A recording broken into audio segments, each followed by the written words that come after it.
E aí, galera, beleza? Bem-vindos de volta, Tutor Tiago por aqui.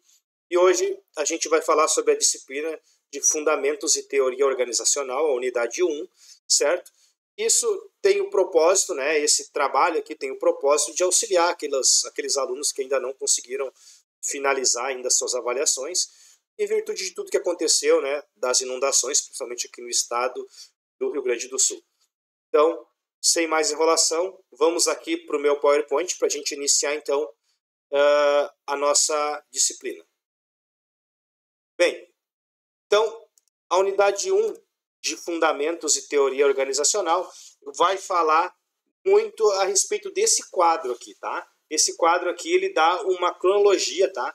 Desde 4000 a.C., né? Iniciado pelos egípcios ali, né? Com a necessidade de planejar, organizar e controlar, até mais recente ali, 1930, tá? Com Shewhart, que foi o precursor aí do famoso PDCA, né? Que ele foi primeiramente aplicado, né? Em programas de qualidade e depois acabou se estendendo para áreas organizacionais. Então, eu vou deixar esse quadro aqui, tá? Vocês podem voltar e aí olhar com mais detalhe, porque ele é bem rico de informações, e vocês podem ali parar o vídeo e analisar com mais calma. Perfeito? Então, seguindo aqui, dentro daquele organograma ali, daquela sequência de fatos que a gente viu, né, ali há várias influências, tá? Diretas e indiretas. A gente vai ver algumas influências aqui que aconteceram para o desenvolvimento da teoria organizacional, da teoria, né, da administração. Então a gente vai ver influências filosóficas, né? E aí tem nomes como Sócrates, Platão, Aristóteles e até Karl Marx, tá? Que tiveram uma influência nesse período. Né? Também a gente teve, principalmente nesse período aí dos filósofos, né? Influências causadas em função do convívio e do comportamento dos indivíduos, né? E dos grupos no âmbito das organizações. Então a gente vê que os debates, né? Em busca em questões fundamentais, né? Como a gente gosta de dizer, né? A questão do ser ou não ser, né?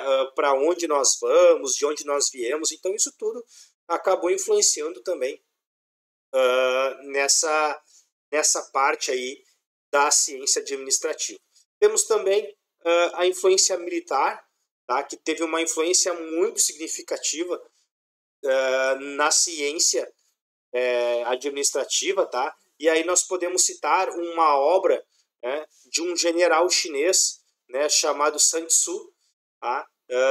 Que ele foi encontrado, né, os escritos antigos do livro A Arte da Guerra, que nada mais é do que uma estratégia, tá? É um livro de estratégia que nos dias de hoje ainda é utilizado muito ainda por alguns empresários, por algumas empresas aí para guiar os seus negócios.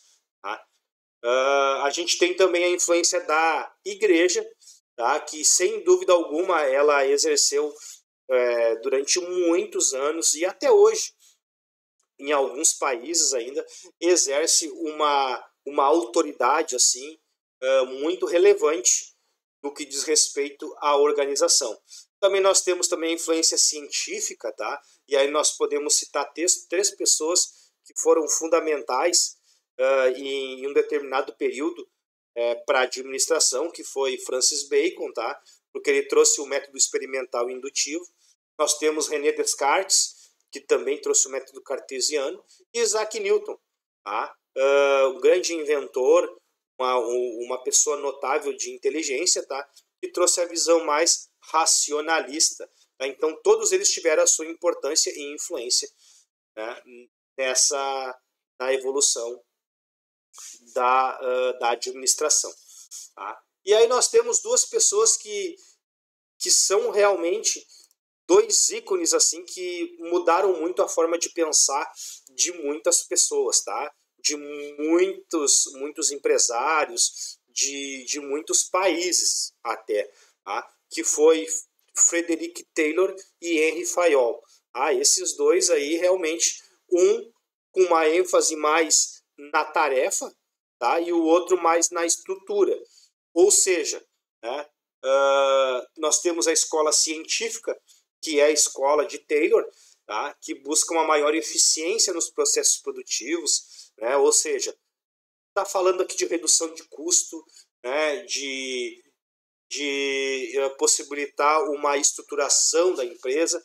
E depois nós temos a escola clássica, né, puxada por Henry Fayol, tá, que ele acaba puxando assim um pouco mais foco na estrutura pela visão sistêmica.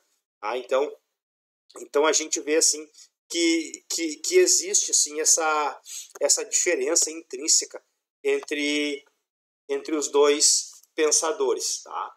E aí, continuando a parte das influências, né, agora nesse período, né, a gente tem uma pessoa bem importante, que é Adam Smith, economista e fundador da teoria clássica, né, e muitos mercados tendem a encontrar um equilíbrio econômico a longo prazo, ajustando-se a determinadas mudanças do cenário econômico. Isso era o que dizia, o que pensava Adam Smith. Tá? E aí nós temos também a influência dos empreendedores, tá? E aí a gente tem aqui os períodos em que houve um maior número de inovações e mudanças em vários cenários, né? E aí a gente pode destacar a Inglaterra e Estados Unidos, isso final dos anos 1900 e início ali, até 1920, 1930, onde houve um boom assim, de invenções. Tá? E aí a gente tem uma discussão nascendo, baseado nesse cenário todo, né? Qual é a função do administrador no ambiente organizacional? O que de fato um administrador precisa fazer? Tá? E aí a gente tem vários pensamentos, a gente tem várias contribuições aqui que falam dessa tarefa. Tá? Então fala-se aqui, ó, que entre as principais características, né, de um administrador, ele precisa ser um generalista. Isso muito por quê? Porque precisava conhecer muitas coisas de muitas áreas, porque ele tinha que tomar muitas decisões sobre aspecto financeiro, aspecto humano, mercadológico, produtivo, né, aspectos legais. Tá? Também tem que saber como agir, e por isso tem que ter habilidades e competências e personalidade para poder impactar diretamente no resultado das organizações. Tá? Então, ter essa facilidade de tomar decisões em um ambiente organizacional, tá, faz com que esse profissional ele seja assim realmente um generalista. Tá? E Chiavenato, que é um contemporâneo nosso aí, tá? Ele vai dizer que em função dos aspectos exclusivos de cada organização, o administrador define estratégias, efetua diagnósticos de situações, dimensiona os recursos e planeja sua aplicação para resolver problemas, para gerar inovação e gerar competitividade.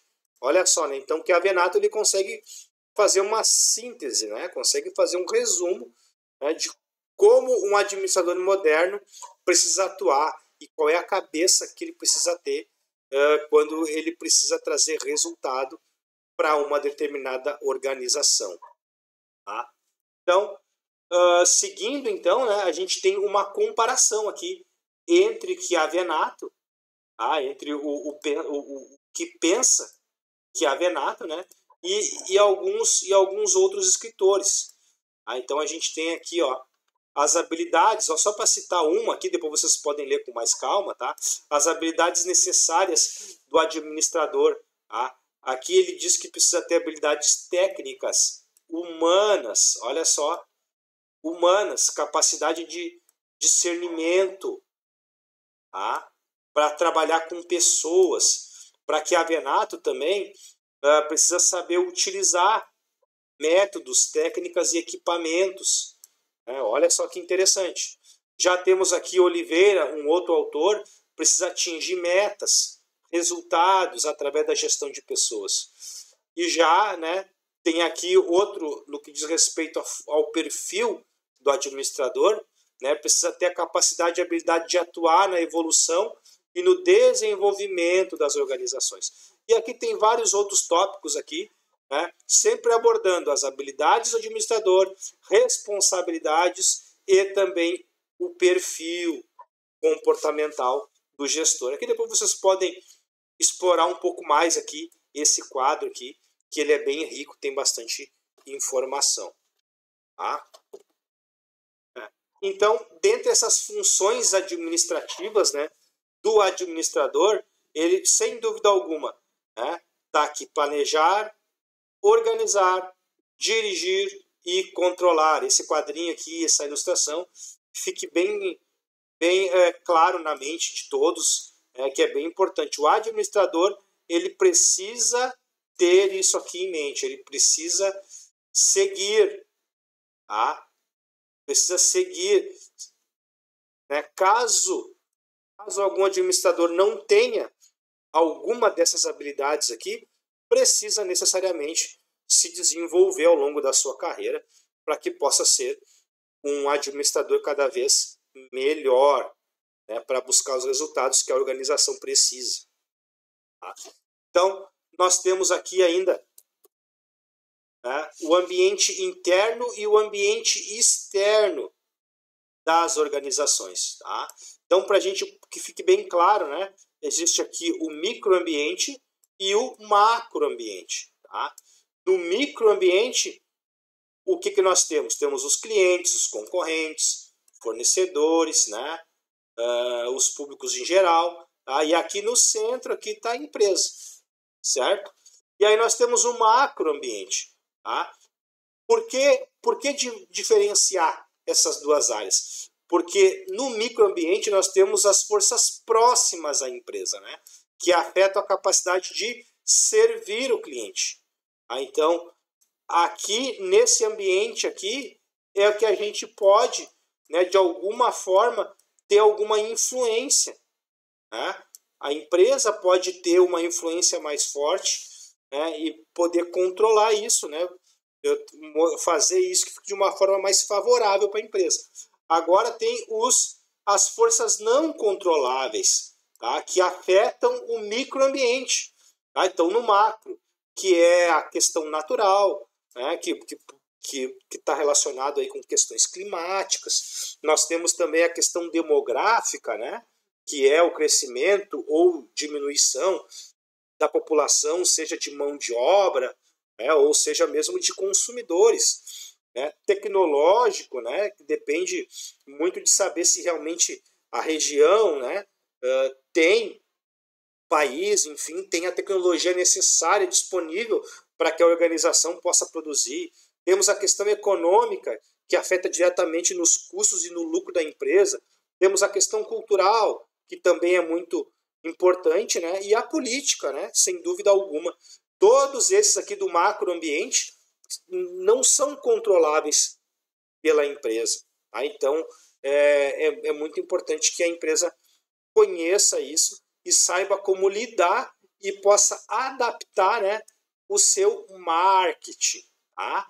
Seu marketing, é muito importante a empresa ter essa consciência. Tá? E aí nós temos dentre as funções do administrador, aí nós temos uma imagem aqui icônica, né, do famoso PDCA. O que é o PDCA? Né? O PDCA, né, como a gente já comentou, né, o pai do PDCA é Shewhart, a Walter Shewhart, e ele criou essa ferramenta inicialmente para resolver problemas de qualidade, né, e ele criou então o ciclo PDCA, que é representado por essa imagem aqui.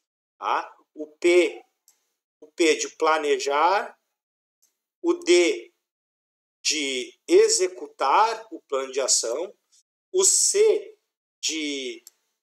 do inglês check, tá? que tem a ver com checar, verificar se está sendo feito, e o action, tá? O A de action, que tem a ver com a padronização e com a conclusão, né? O action de fazer, de pôr a mão na massa, de fazer com que todo esse planejamento aconteça.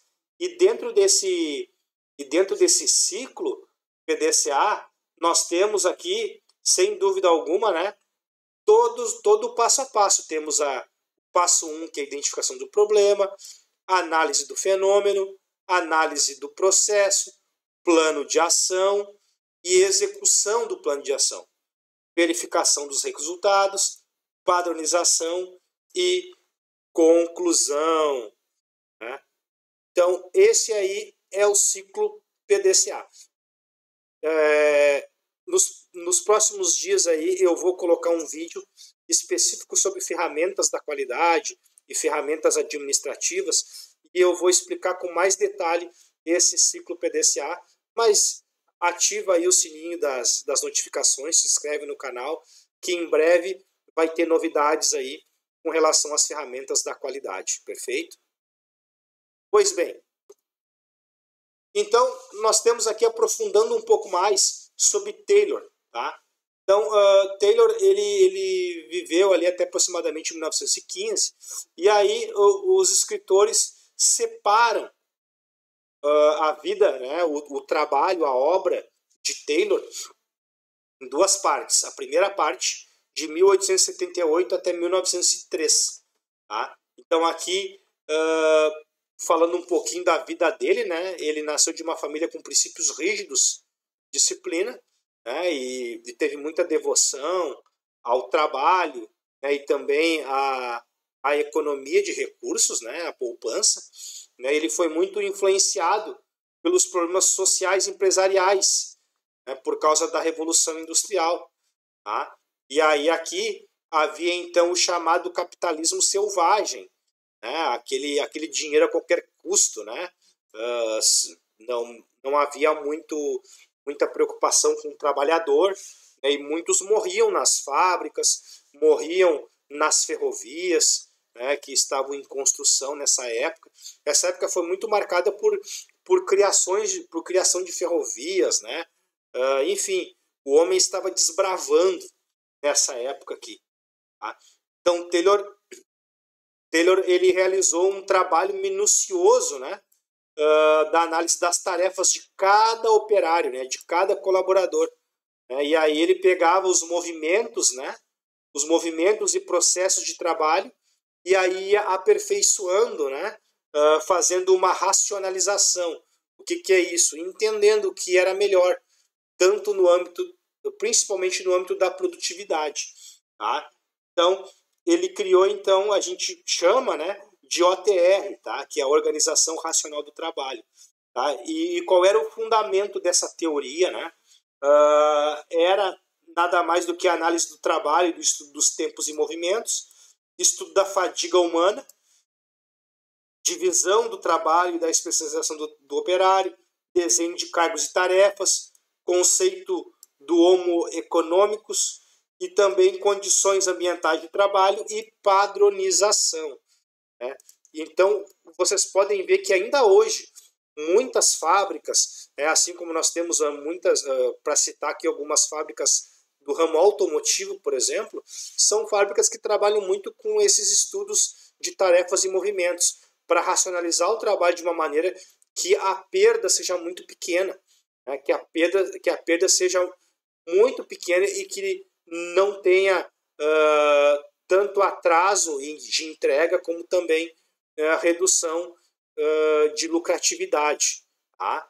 Então, é muito utilizado mesmo nas fábricas, principalmente no setor automotivo. Tá? Então, nós temos também o segundo período de Taylor, tá? Que vai até 1915, né? De 1913 até 1915. Tá? E aqui ele parte mais assim para a parte humana, para a parte das pessoas. Tá? Então, ele levanta alguns pontos, né? E ele diz que há 3 males principais que as indústrias sofriam. Tá? Isso segundo Taylor. Tá? Que males são esses? Tá? A vadiagem dos operários, tá? Porque eles perceberam que se trabalhassem em ritmo acelerado ou lento, eles iam ganhar da mesma forma. Tá? Também ele dizia que os gerentes desconheciam as rotinas e o tempo necessário para executar cada tarefa. E também a falta de padronização para a execução das tarefas, a ausência de utilização de técnicas adequadas. O que ele está querendo dizer é o seguinte, que os trabalhadores entenderam, se eu produzir muito ou se eu produzir pouco, o meu salário não vai mudar. Né? E eles viam que era possível fazer isso, por quê? Porque os gerentes estavam totalmente distantes, alheios do que acontecia na fábrica. Ficavam lá nos seus escritórios, na sua mesa, e não conheciam a realidade da fábrica. Então isso foi um erro muito grande na época, né? E ele descobriu isso. Né? E como se não bastasse, ainda não havia padronização, ou seja, cada um fazia do seu jeito.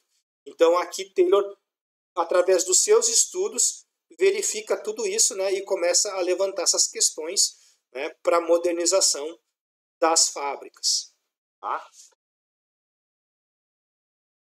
E aqui tem um quadro, tá, que vai explicar mais ainda sobre, né, o que Taylor observou nos operários. Tá? Ele começou a se aprofundar na OTR, tá? E aí ele começa a ver, então, né, a análise do trabalho e o estudo de tempos e movimentos. Ele também vai lá no estudo da fadiga humana, né, ou seja, o que é essa fadiga humana, né? Nada mais é do que através do movimento repetitivo, através de fazer sempre as mesmas atividades, acaba que o funcionário, né, o empregado, não consegue atingir os objetivos porque acaba ficando cansado. Então ele começa então a fazer a divisão do trabalho e começa a levantar questões como a especialização do trabalhador. Também começa a acontecer o desenho de cargos e salários, né, que também foi muito importante na época, né, e até hoje é importante, né, que a empresa tenha esses princípios. Também incentivos salariais e prêmios de produção. Ele começou a entender aqui, né, que, poxa, se eu remunerar de acordo com a produção, começa a ser algo mais justo, o trabalhador vai entender melhor, né, a relação salário-trabalho, e aí então eu vou ter melhor resultado, a fábrica vai ter, o empresário vai ter melhor resultado. Tá? Ele começa a discutir então as condições de trabalho, tá? Também a padronização, tanto dos processos, das rotinas, e assim como a questão da supervisão, né? Aquela questão que eu comentei anteriormente, né? Dos gerentes estar totalmente distante do que estava acontecendo no ambiente fabril. Né? Então, vai ficar esse quadro aqui, vocês podem depois se aprofundar um pouco mais a respeito desse tema que é muito interessante, e com certeza vocês vão ter muitas familiaridades com o que acontece na rotina de trabalho de vocês. Tá? E aqui nós temos, eu vou deixar na descrição do vídeo, tá? Aqui nos comentários, tá? Esse filme, tá? O filme Tempos Modernos, de Charlie Chaplin. Tá? E aí você pode assistir, tá? E coloca nos comentários se vocês gostaram desse filme, né? O que vocês viram de semelhança, né? Se é que tem alguma semelhança com os nossos dias atuais, né? Coloca nos comentários ali, também com relação aos estudos de OTR, ali, né? Para saber para eu entender se a empresa de vocês, ou se vocês conheceram alguma organização que ainda trabalha, ainda está lá nos tempos ainda de Taylor, né? E de Fayol. É importante te levantar essa discussão, e é uma grande oportunidade para você também começar a levantar essas questões no seu trabalho para modernizar, e quem sabe você não se destaca, né, como um grande profissional aí que eu acredito que você seja. Tá bem? Bem, então aqui tem alguns princípios, né, da gerência segundo Taylor, né? O que Taylor acreditava, tá? No princípio do planejamento, tá? Que substituir na execução da tarefa o critério individual do operário e a sua forma de aplicação ser substituída pela ciência por meio de planejamento do método do trabalho. Tá? Então, ele acreditava no planejamento das tarefas, também ele acreditava no princípio do preparo, né, de separar cientificamente os trabalhadores, tá? Era muito importante, né? Aqui, inclusive, entra, né, questões como ergonomia, né? Aquele operário muito alto, né, trabalhando, se abaixando muito numa determinada máquina, ou aquele muito baixo, levantando demais os braços para poder fazer o seu trabalho. Então, isso começou a ser notado aqui por esses estudos, né? E aí nós temos também o princípio do controle, né? Que é controlar constantemente o trabalho para certificar de que tudo está sendo executado conforme os métodos e planos estabelecidos, né? Então ele diz que a gerência ela precisa cooperar, né? Colaborar com os trabalhadores, né? E está disposto ali sempre como uma área de apoio, como a gente chama hoje, dos seus trabalhadores, né? Para que eles possam desempenhar bem o seu trabalho. E aí o princípio da execução, distribuir as tarefas de cada trabalhador para que a execução seja feita de forma responsável e disciplinada. Isso lá no tempo de Fayol, de Taylor lá já era visto. Tá? Então aqui nós temos alguns seguidores de Taylor, tá? Que aplicavam esses métodos que ele pregava, né, da OTR, né? Gantt foi um grande admirador, né? E ele acabou estudando, né, como os indivíduos executavam as tarefas, né, o trabalhador, né? Então ele aprofundou mais ainda a redução dos tempos e movimentos de execução de cada tarefa, né? Então ele também criou o primeiro sistema de incentivo salarial, tá? E também apresentou o conceito de delimitação de tarefas, né? Cada um fazendo aquilo que realmente precisa ser feito, né? Depois nós temos também Frank e Lillian Gilbert, tá? Que também fez também vários estudos dos tempos e movimentos, tá? Dos operários, tá? Também aplicaram o estudo da fadiga humana, tá? E os primeiros estudos de psicologia do trabalho. Tá? E começaram a trabalhar forte também com a ergonomia. Vejam só, né? Como isso vem evoluindo ao longo dos anos. E aí nós temos também o Henry Ford, que foi um grande admirador, né? Por quê? Porque ele promoveu uma grande inovação do século XX, né? A famosa produção em massa, produção seriada. Né? Que isso quer dizer o quê? São sinônimos de mais produtos, mais qualidade e menos custos. Então ele consegue elaborar o modelo produtivo, o vertical, e a distribuição com a concentração horizontal, né? Aqui a gente inicia ouvindo termos como linhas de produção, né? Então, aonde o pessoal ficava em linha e quando no período anterior era muito comum aquele trabalho artesanal, né? Um trabalhador iniciava um produto, né, do início ao fim, né, construía todo o produto. E aqui ele já vem com uma outra teoria. Não, cada trabalhador vai apertar um parafuso, vai fazer uma atividade, vai fazer uma determinada operação e na seguinte outro trabalhador será responsável por essa tarefa. Tá? Aí nós temos também Hugo Musterberg, tá? Que ele foi o criador da psicologia industrial, tá? Que serviria para aumentar a produção e encontrar homens capacitados. Primeiro teste de seleção de pessoal, né? Primeiro consultor de empresas para assuntos de comportamento humano. Vejam como já está sendo mais evoluído, né, essa questão da contratação de pessoas.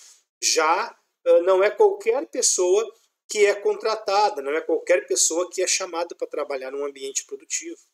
Veja só que interessante. Falando um pouquinho mais sobre essa teoria científica, né? Só para citar aqui o surgimento, né, a origem, tá? se observa três princípios básicos de Ford por Chiavenato, tá? Ele que, como falei, é o nosso contemporâneo aí, um dos gurus aí da administração, e ele cita então três princípios: o princípio da intensificação, que é diminuir o tempo e a duração com a utilização imediata dos equipamentos e das matérias-primas e a rápida entrega do produto ao mercado; o princípio da economicidade, que é reduzir ao mínimo o volume de estoque de matéria-prima, né? E aí nós temos depois várias ferramentas que foram utilizadas para que os trabalhadores pudessem entender isso de alguma forma. A gente vai ver lá no sistema Toyota de produção, né? Lá nos anos 50, ainda mais para frente, com relação a isso.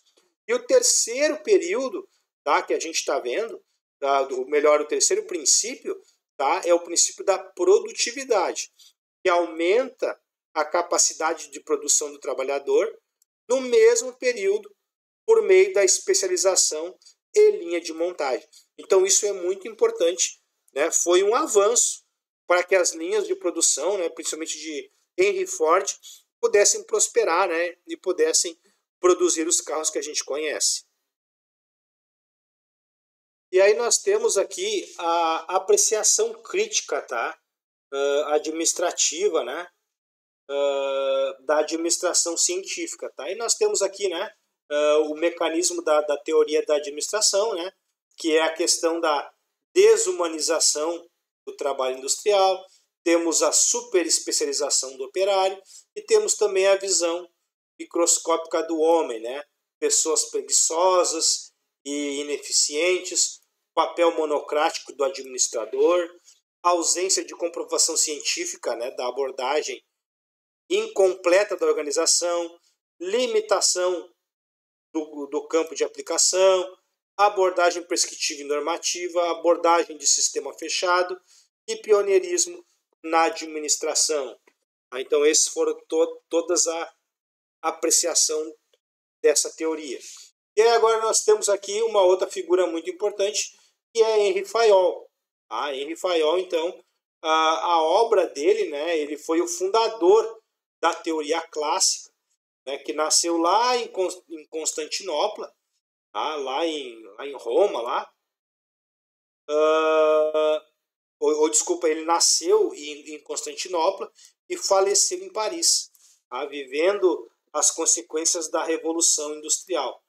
Tá? E aí ele publicou aqui a teoria, né, da administração no seu livro, né, Administration Industrielle. Tá? É um livro em francês que ele lançou. Tá? E aí aqui nós temos a obra de Fayol, tá? Que nos seus estudos ele destaca que todas as empresas apresentam 6 funções básicas. 6 funções básicas, tá? É importante vocês gravarem isso, tá? As técnicas ligadas aos processos de produção, comerciais, tem a ver com compras e vendas, as financeiras, a gestão dos recursos financeiros, de segurança ligada à proteção e preservação dos bens e das pessoas, os contábeis, com relação aos registros, balanços e custos, e a administrativa, né, que tem a ver com os gestores de cúpula junto com as outras 5 anteriores, né? Então, é uma junção de coisas que o administrador, né, precisa ter, né, que as organizações precisam prestar atenção. E Fayol apresenta 6 funções do administrador, né, como prever, organizar, comandar, coordenar e controlar. Então, é muito importante aí que fique gravadinho, tá? Que vocês realmente é bastante coisa. Se vocês quiserem voltar ao vídeo, voltem, olhem novamente, tá? Porque tem muitos pontos interessantes aqui. Certamente vão entrar nas avaliações de vocês aí e vocês poderão pesquisar a qualquer momento, bem? E aí nós temos aqui os princípios administrativos de Fayol, tá? autoridade e responsabilidade, remuneração do pessoal, cadeia escalar, ordem, divisão do trabalho, equidade, enfim. Muitos outros aqui, né, que são os princípios administrativos que ele tanto falava. Tá? E aqui tem um quadro que mostra, né, a diferença entre Taylor e Fayol. Tá? Taylor era mais focado no chão de fábrica, Fayol nas funções administrativas. Taylor era focado na ênfase nas tarefas, Fayol na estrutura. Tá? E é focado mais no fluxo de baixo para cima, né, do chão de fábrica até alta direção, e de cima para baixo. Era o que Fayol pensava, não, do diretor, da alta direção até o chão de fábrica. Tá? E aí é que nós temos a teoria neoclássica, né, e a teoria da administração por objetivos, que aí fala dos conceitos, principais influenciadores e características críticas. Né? Já estamos no tópico 3. Tá? Então, a teoria neoclássica é uma escola não bem definida, tá? Que tem autores com opiniões diversificadas e tem o desafio de acompanhar o desenvolvimento das organizações. E aí nós temos a teoria do APO, tá? Que apresenta os princípios básicos de uma organização. Tá? A ênfase ela é nos resultados, tá? Tem a ver com a prática administrativa. Tá? E aí nós temos aqui que ele acaba, né, olhando para trás, né, e usando algumas bases, né, tanto da escola científica como da clássica, né? Ou seja, de Henry Fayol e também de Taylor. E aí nós temos aqui vários, né, vários escritores, né, que acabaram sendo grandes influenciadores. Eu quero destacar aqui Peter Drucker, tá? Peter Ferdinand Drucker, é conhecido como o pai do gerenciamento. Tá? Então ele realmente deu uma contribuição e é um dos criadores aqui dessa teoria aqui do APO. Tá? E aí nós temos aqui dois quadros, tá? Um que fala sobre as principais características da teoria neoclássica, tá? Que reforça os conceitos da escola clássica, ênfase nos princípios gerais da administração, ênfase nos objetivos e resultados, conceitos de vários autores ecléticos. E aí nós temos aqui a divisão do trabalho, a especialização, a hierarquia e a amplitude administrativa. E aí nós temos aqui esse conceito, né, que já era visto também nesse período aqui, tá? A questão da eficiência, eficácia e efetividade, né? Eficiência tem a ver com custo, né? Fazer corretamente, utilizar produtivamente os recursos, custo-benefício, mínimo de perdas, né? E aí nós temos a eficácia, que tem foco no resultado, fazer o que deve ser feito, capacidade de atingir objetivos, cumpre as metas e realiza o que foi proposto. E aí nós temos aqui a efetividade, tem a ver com impacto, fazer corretamente o que tem que ser feito, transformar a situação existente, mudança de desenvolvimento e relação entre produção e a capacidade de produzir. Ou seja, essa aqui acaba sendo a que mais se destaca, né? Por levar em conta, né, o fazer mais, fazer melhor e fazer com menos. Tá? Então, isso aqui que é bem interessante. Tá? E aí nós temos aqui o princípio fundamental da hierarquia, né, que é de cima para baixo. Né? Os líderes tomam decisões. Tá? E aí nós temos aqui a centralização e a descentralização. Centralização, o poder da autoridade na chefia da organização. E a descentralização é a distribuição desse poder e tomada de decisão para os níveis mais baixos da organização.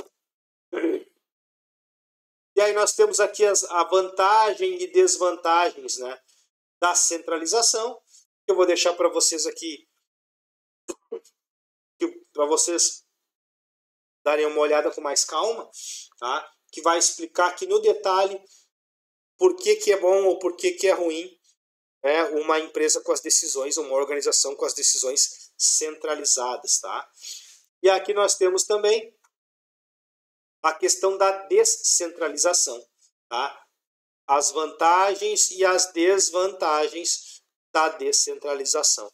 Isso é importante, é importante vocês olharem com calma isso, porque isso geralmente são questões de avaliações aí. Aqui certamente vocês vão ter que relembrar isso para responder as questões, tá certo? Aí nós temos também a questão das estruturas, né, organizacionais, tá? E aí tem aqui algumas imagens, tá, que vocês podem verificar. Aqui nós temos a organização linear, que é essa aqui, e a funcional, tá? Acredita-se que essa daqui, tá, ela é mais, como o próprio nome já diz, mais funcional, já é mais adaptável, tá? Por quê? Porque as pessoas, os departamentos se interagem melhor entre eles. Tá? Aqui fica tudo muito departamentalizado, né? Um pouco mais engessado. Né? E aqui temos mais duas figuras aqui, tá? Ou melhor, três exemplos nessa figura aqui. A estrutura linear, né? Que essa daqui é semelhante a essa. Nós temos a funcional, que tem relação com essa.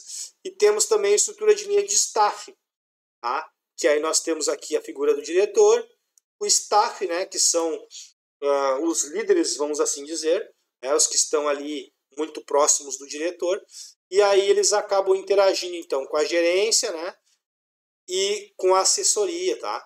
Então isso é bem interessante, aí existem empresas assim hoje. Aqui nós temos também os exemplos de departamentalização, tá? Talvez vocês vão conseguir identificar nas organizações que vocês trabalham algum modelo, tá? Aqui nós temos a diretoria geral e as gerências respectivas. Temos também a diretoria geral, e esse aqui é a departamentalização por projetos ou clientes. Temos o diretor, temos a gerência de produtos, né, de cada produto, seja aqui o exemplo têxtil, farmacêutico e químico. Tá? E aqui nós temos também, por questão territorial, talvez grandes empresas que tenham fábricas, né, filiais espalhadas por um país inteiro, então acaba sendo dividido por regiões, né? Região norte, região centro, região sul. E aí tem aqui as filiais. E aí nós temos também a departamentalização por produtos e serviços. Tá? E aí temos aqui a departamentalização, isso é muito assim próximo da realidade, né? De empresas do setor de varejo, né? Que aí eles acabam tendo, imagina como se fosse uma loja, né? Tem o departamento feminino, departamento infantil e departamento masculino. E aqui tem, né, as seções distribuídas para cada um desses nichos. Tá? Falando um pouquinho aqui desse senhor aqui, o Peter Drucker, tá? Que ele acaba criando, então, a administração por objetivos, tá? E ele foi considerado o pai da IPO, que eu havia comentado anteriormente aqui. E aqui tem um quadro que mostra as características básicas que levaram ao surgimento da IPO. Tá? E aí, o primeiro ponto é a forte pressão recebida pelos profissionais das organizações para apresentar resultados efetivos, a necessidade de direcionamento de esforços, tá, dispendidos pelos profissionais das organizações para os resultados comuns, necessidade de controle rápido das atuações e dos resultados apresentados pelas diversas áreas das organizações, tá, e busca também de maior nível de participação dos profissionais no processo administrativo das organizações. Tá? Que isso descentraliza, né, as decisões, né, e é mais fácil de controlar. E aí, as principais características, né, dessa administração por objetivos, tá? Aqui mostra, né, que os gerentes e subordinados identificam os objetivos comuns e definem as áreas de responsabilidade de cada um, né? É um pouco mais flexível essa teoria, né? E aí tem aqui, né, quais são os pontos que são buscados com essa abordagem, né? O estabelecimento conjunto de objetivos entre o gerente e o seu superior, a interligação entre vários objetivos departamentais de setores, a contínua avaliação, revisão, reciclagem dos planos, isso aqui, né, através do método, do qual as metas são definidas em conjuntos pelo líder e seus subordinados. Né? E aí tem também o apoio contínuo do staff. Tá? Então aqui nós temos ele, né, o Peter Drucker, tá? Que foi realmente o pai dessa teoria, então, por objetivos. Tá certo? Aqui nós temos uma figura clássica da administração, tá? Que vai mostrar aqui os 3 níveis básicos, né, de uma organização. Né? Aqui é onde estão algumas figuras, gente. Tem uma divisão aqui, ó, tá? E aqui nós temos, aqui no topo da pirâmide, é o topo onde ficam, né, os estratégicos, né? As diretorias, né? Que eles traçam os objetivos organizacionais, né? E aí ele tem a visão mais global, de longo prazo. Nós temos o tático, tá? Que são os departamentos das empresas, ou seja, cada departamento da organização, né, acaba, então, tendo seus objetivos, tá? E é ligado que com cada departamento ao médio prazo, né? 6 meses, 1 ano.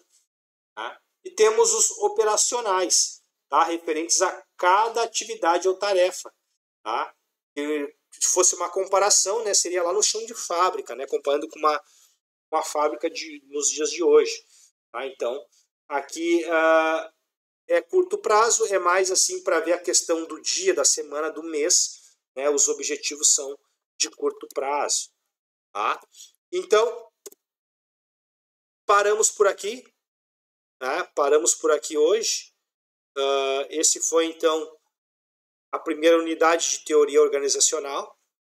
Tá? Eu espero que as informações tenham ficado claras, espero que tenha conseguido passar tudo aquilo que vocês estão precisando nesse momento para realizar suas avaliações. Então, eu quero desejar aí um grande abraço a todos, fiquem bem, e no próximo vídeo nós vamos abordar a unidade 2.